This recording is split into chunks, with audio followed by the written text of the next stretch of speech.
নমস্কার, সংস্কৃত ব্যাকরণ গঙ্গা চ্যানেলে আপনাদের সকলকে স্বাগত জানাই। ব্যাকরণ শাস্ত্রে বিভিন্ন সূত্রের উল্লেখ আছে। তো আজ আমরা জেনে নেব যে সূত্রে কাকে বলে, অর্থাৎ সূত্রের যে লক্ষণ সেই সম্বন্ধে জেনে নেব এবং এর যে কয় প্রকার এগুলি এবং সেই সংজ্ঞাদি যে প্রকারগুলি তার উদাহরণসহ যে অর্থ সেগুলি আমরা আজকে জেনে নেব বিস্তারভাবে।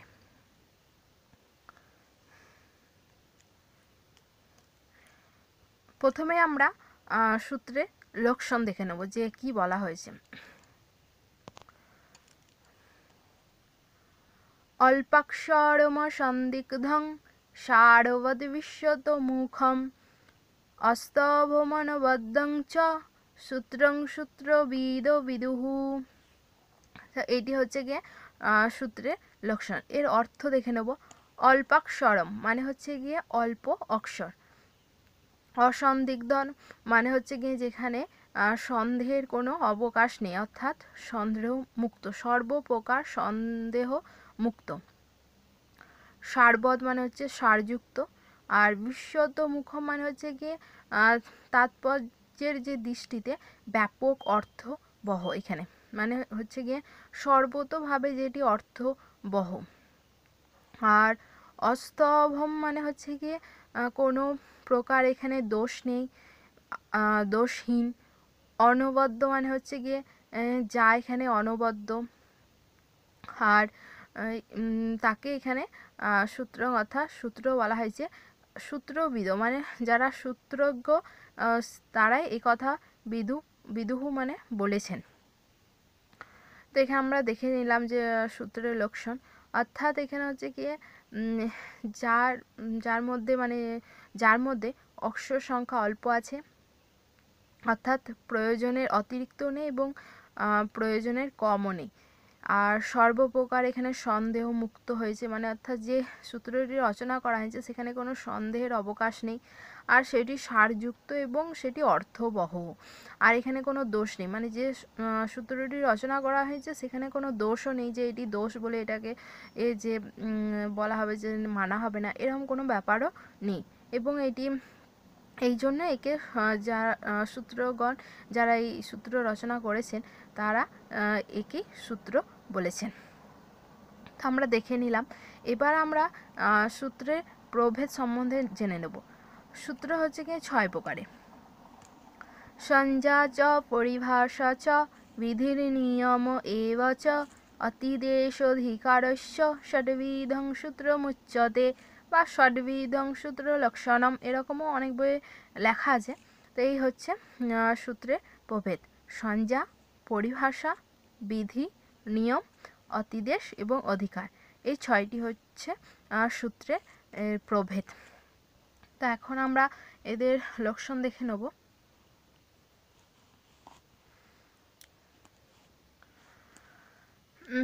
প্রথমে এখানে উদাহরণ দেখে নিই। সংজ্ঞা এই সূত্রের উদাহরণ হচ্ছে বৃদ্ধিরাদচ আর অদিঙ্গুণ, এরকম অনেক সূত্রই আছে, কারণ এখানে সংজ্ঞা করা হয়েছে, অর্থাৎ এখানে বৃদ্ধির সংজ্ঞা করা হয়েছে যে আ ঔকার এবং ঐকার এখানে বৃদ্ধির সংজ্ঞা হবে, আর এখানে বলা হয়েছে অ এ এবং ওকার গুণ সংজ্ঞা হবে। তো এই সূত্রগুলি এখানে সংজ্ঞা করা হয়েছে বৃদ্ধি সংজ্ঞা, এখানে গুণ সংজ্ঞা, সেরকম টি সংজ্ঞা, নদী সংজ্ঞা ইত্যাদি অনেক সংজ্ঞা সূত্র আমরা অষ্টাধ্যায়ী প্রথম পাদে দেখে নেব। এরপর হচ্ছে গিয়ে পরিভাষা সূত্র, ষষ্ঠী সানি যোগা আদন্তৌ টকিতৌ, তারপরে বিধি সূত্রে হচ্ছে গিয়ে ইকো জনচি, এগুলি এক একটি সূত্র নয়, মানে আমি এখানে উদাহরণ হিসেবে একটি সূত্র এখানে লিখেছি, কিন্তু এখানে পরিভাষা অনেক সূত্র আছে, বিধিরও অনেক সূত্র আছে। আর নিয়ম হচ্ছে প্রতিহি সমাসেব, এটি হচ্ছে নিয়ম সূত্রের একটি উদাহরণ। অতি দেশের হচ্ছে গিয়ে তিজবৎ ক্রষ্টু, তারপরে স্থানী বদাদেশ নলবিধৌ, তারপর অধিকারে হচ্ছে প্রত্যয় অঙ্গস্য, সেরকম পরস্য আছে, তারপরে ধাতু সূত্র আছে, এরকম।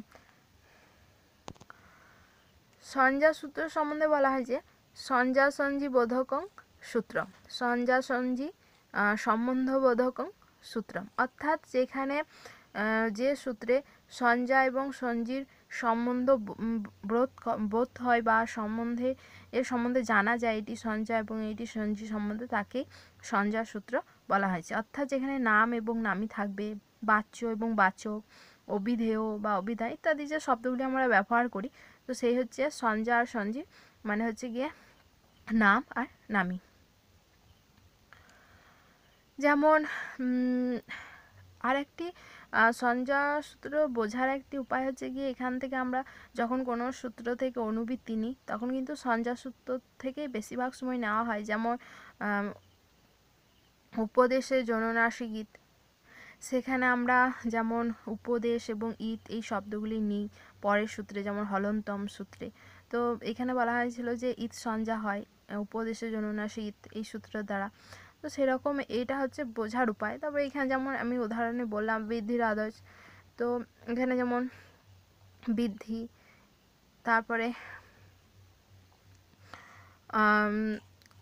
অদেং গুণহ, এই সূত্রগুলি এখানে যেমন সঞ্জ্ঞা করছে যে এখানে বৃদ্ধি সঞ্জ্ঞা, তারপরে গুণ সঞ্জ্ঞা। তারপরে পরিভাষা সূত্র, আর এখানে বলা হয়েছে সঞ্জ্ঞাকরণং ব্যবহারার্থং লোকে, অর্থাৎ লোকে মানে সংসারে ব্যবহার করার জন্য যে অর্থ ব্যবহার করে লোকে, তো সেই তাকে এখানে সঞ্জ্ঞা, সেই জন্য এখানে মানে যাতে মানুষে ব্যবহার করতে পারে যে অর্থ এই সূত্রে, তো সেই জন্য এখানে সঞ্জ্ঞা করা হয়েছে লৌকিকে। পরিভাষা সূত্রে বলা হয়েছে অনিয়মে নিয়মকারিত্বং পরিভাষাত্বম, অর্থাৎ যেটি অনিয়মে নিয়ম করে, যেখানে নিয়ম নেই সেখানে নিয়ম করে, তাকে পরিভাষা সূত্র বলে। অর্থাৎ যখন একটি অন্ধকার ঘরে দীপক রাখলে, যেমন দীপক মানে হচ্ছে প্রদীপ, সেই প্রদীপ রাখলে পরে যেমন সারা এক জায়গায় রাখা হয়, যদি একটা অন্ধকার ঘরে যদি এক জায়গায় একটা প্রদীপ রাখা হয় তাহলে পুরো সেই অন্ধকার ঘরটাকে আলো করে দেয়, কিন্তু সেই প্রদীপটি এক জায়গাতেই থাকে, সেই জায়গাতে থেকেই কিন্তু সে পুরো ঘরটাকেই উজ্জ্বল করে দেয়। তো সেই রকমই হচ্ছে পরিভাষা সূত্র। সেই সূত্রটি সে প্রথম পাদেই থাকুক বা দ্বিতীয় পাদেই থাকুক, সে কিন্তু সব জায়গায় গিয়ে তার যে তার সেই সূত্রের যে অর্থ সেটি অন্য জায়গায় গিয়ে তার প্রকাশ করে, এবং সেখানে তার যে অর্থ সেটি সেই সূত্রের মধ্যে লাঘব করে, অর্থাৎ যেখানে নিয়ম হয়নি সেখানে নিয়ম করে। আর সেই সূত্রটি যে দ্বিতীয় পাদে আছে বলে যে প্রথম পাদে প্রয়োগ হবে তার কোনো ব্যাপার নেই, সেই সূত্রটি এক জায়গায় থেকে আগেও হতে পারে পরেও হতে পারে, সে সর্বত্রই সে তার প্রয়োগ দেখা যায়। তো এই জন্য এখানে বলা হয় যে অনিয়মে যে নিয়ম করে, তাই সেটি হচ্ছে পরিভাষা সূত্র। যেমন এখানে আমরা উদাহরণ নিয়েছি ষষ্ঠী স্থানে যোগা, তারপরে আদন্ত টকিত, এখানে বলা হয়েছে কি যে কোনো এই যে ইকো জনচি এই সূত্রটি, এখানে কিন্তু ইকো শব্দে বলে দেওয়া হয়নি যে এখানে কি অর্থ হবে। ইকো ইকের জন অচি, অচি যদি অর্থাৎ অচ যদি পরে থাকে তাহলে জন হয় ইকের, তাহলে এখানে বলে দেওয়া হয়নি যে কি হবে। তখন ষষ্ঠী স্থানে যোগা এই সূত্রটি এখানে এসে এর সাহায্যে এখানে জানা যাবে যে এখানে যেহেতু সূত্রে ষষ্ঠী প্রয়োগ করা হয়েছে, তো এখানে স্থান এই অর্থ এখানে প্রযুক্ত হবে, ফলে আমাদের এই সূত্রটির অর্থ সম্পন্ন হবে যে ইকের স্থানে জন হবে যদি অচি অর্থাৎ অচ পরে থাকে। তো সেরকম এখানে আমরা বুঝতে পারলাম যে এই সূত্রটি এসে এই সূত্রের অর্থ প্রকাশ করছে।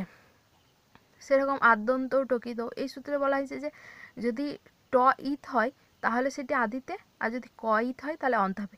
এই সূত্রটি কিন্তু তার অবস্থান এক জায়গায়, কিন্তু অন্য কোথাও যখন ট ইত হয়েছে বা ক ইত হচ্ছে, তো তখন সেই প্রত্যয়টি ট ইত প্রত্যয় না এটি ক ইত প্রত্যয়, তো তখন বলে দেবে যে এটি শব্দের আগে হবে না অন্তে হবে, তখন আদ্যন্ত টকিত এই সূত্রের সাহায্যে সেটি কিন্তু প্রযুক্ত হবে। তার স্থান মানে সেটি কি প্রত্যয় ইত আছে মানে ট শেষে আছে, এরকম যেমন ইট, এটি একটি প্রত্যয়, তো এটি হচ্ছে গিয়ে টি প্রত্যয়, সেরকম। আর যদি মানে ইট হচ্ছে এটা ট ইত প্রত্যয়, তো এটি শব্দে আদিতে হবে এই সূত্রের অনুসারে। এরপর দেখে নেব আমরা বিধির সূত্র। বিধির সূত্রে বলা হয়েছে আগমাদেশাদি বিধায়কং কার্যং সূত্রম, অর্থাৎ যেখানে আগম আদেশ ইত্যাদি যে বিধায়ক অর্থাৎ যে বিধান করা হয় যে কার্যগুলি, তাকে এখানে বিধির সূত্র বলা হয়েছে।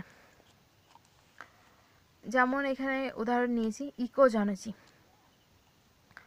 ইকের স্থানে জন, এটি আদেশ হবে যদি অজ পরে থাকে, তাই এখানে আদেশ করা হচ্ছে যে ইকো জনচি, এই সূত্রের অনুসারে এখানে আদেশ হচ্ছে জনের, ইকের স্থানে জনের আদেশ হচ্ছে, তো এটি হচ্ছে ইকো এই বিধি সূত্রের উদাহরণ। এখানে বোঝার জন্য আমি এক একটি সূত্র নিয়েছি, এরকম অনেক সূত্র আছে অষ্টাধ্যায়ীতে। এবার আমরা নিয়ম সূত্র সম্বন্ধে জেনে নেব। সিদ্ধে সতি আরম্ভ নিয়মার্থ ভবতি, অর্থাৎ যেখানে নিয়ম সিদ্ধ হয়ে গেছে কিন্তু পুনরায় সেখানে আবার নিয়ম করা হচ্ছে, নিয়মের জন্য তাকে আনা হচ্ছে, সেই সূত্রটিকে সেখানে অর্থ করা হচ্ছে, তাকে এখানে নিয়ম সূত্র বলা হয়েছে।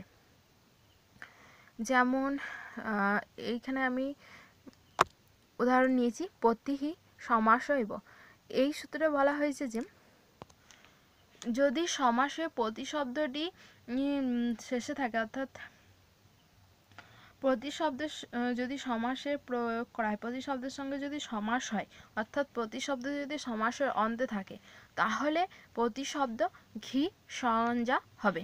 কিন্তু আমরা জানি যে ঘি সংজ্ঞার জন্য একটি সূত্র আগেই প্রয়োগ মানে উল্লেখ করা আছে, সেটি হচ্ছে শেষ ঘসখী। এখানে বলা হয়েছে যে হর্ষ যে ইকারান্ত এবং উকারান্ত শব্দ এবং সখী শব্দ ভিন্ন, তাকে ঘি সংজ্ঞা করা হয়েছে, অর্থাৎ হর্ষ যে শব্দটি হর্ষ ইকারান্ত যে শব্দ এবং উকারান্ত শব্দ, কিন্তু এখানে প্রতি শব্দটি তো হর্ষ ইকারান্ত শব্দ, তো এখানে তো এই শেষ ঘসখী সূত্রানুসারে তো একে তো পূর্বেই ঘি সংজ্ঞা করা হয়েছে, কিন্তু আবার পুনরায় প্রতি সমাসে এই সূত্রের অনুসারে বলা হয়েছে যে সমাসের যদি অন্তে প্রতিশব্দ থাকে তাহলে সেটি ঘি সংজ্ঞা হবে। তো পুনরায় সূত্র করার জন্যই একে বলা হয়েছে নিয়ম সূত্র, অর্থাৎ পুনরায় যেখানে নিয়ম করা হচ্ছে, সূত্রের নিয়ম বিধান করা হচ্ছে, বিধি হতে অর্থাৎ যেখানে বিধান করা হচ্ছে, তো সেই জন্য একে নিয়ম সূত্র বলা হয়েছে। এরপর আমরা দেখে নেব অতিদেশ সূত্র সম্বন্ধে।